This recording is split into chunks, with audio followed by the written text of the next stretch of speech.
March 2020. The arrival of coronavirus to Latin America was imminent, and governments decreed confinement measures to control the pandemic. School closures meant that 193 million boys and girls would spend more time at home. Latin America, with a population of 650 million, is the region in development with more progress in the entire world. According to CEPAL, 80% live in urbanized areas. We are talking about 520 million people who had to stay at home, most of them with fewer than 70 square meters where they would have to study, work remotely, and share the same technological devices at the same time. Staying at home saves lives, was the message that many businesses and governments issued to incite respect for the regulations. People started to recognize in their medics and nurses their new heroes.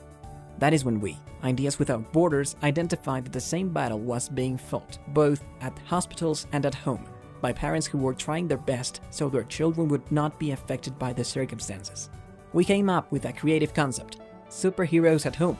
If respecting the rules means not going out and looking for economic resources from home to help the family was being a hero, children who could collaborate with their parents' new responsibilities would not only be heroes, but superheroes. And how could a child collaborate with his parents? By being more autonomous, independent, and supportive at home. So we created a home version of a camp called Superheroes for a Better World.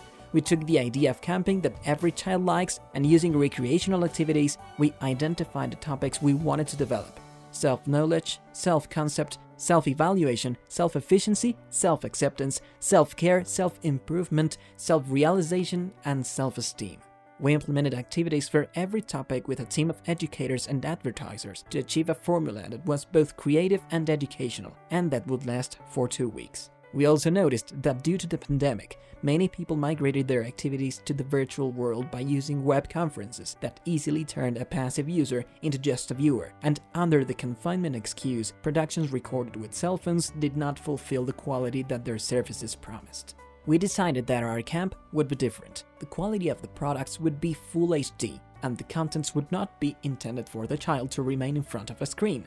On the contrary, the screen would be the starting point for the child to carry out other activities at home.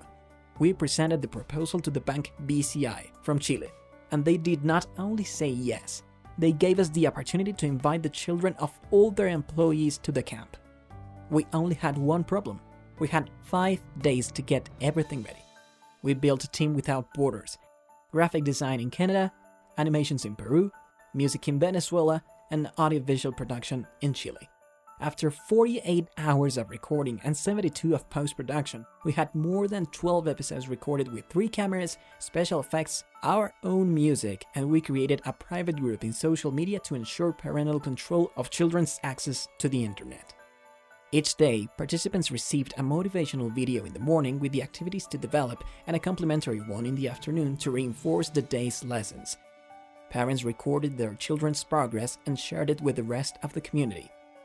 The goal was for each participant to identify their strengths, weaknesses, tastes, and preferences to become capable of creating their own superhero.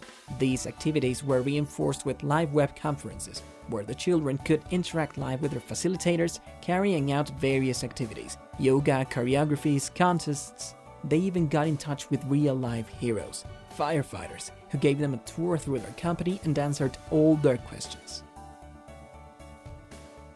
Finally, to strengthen their relationship with the participants, a Spotify account was created for the superheroes, with the soundtrack for the camp. This helped parents get involved with their children's activities. The result: more than 200 families gave positive feedback to the program we prepared for them during the 2 most difficult weeks of confinement. Our activities helped children develop their creativity in a fun way, a way that also had an academic background. The future: profits from the camp were destined to donations for the firefighters, to the fair payment of our professionals, and to hiring a team that evaluates the experience and takes it to more countries as a superhero school that allows us to generate new camps of various lengths, as well as workshops for super parents who are now teachers for their kids at home. If more companies join in hiring our Superheroes Camp for a Better World, Ideas Without Borders will have the ability to donate free camps to children of firefighters, health professionals, and other heroes that day by day risk their lives to look after people they don't even know. The camp truly creates superheroes. Children know that flying or lifting a car is fiction and that he or she has the real power to help his or her family lead a better life.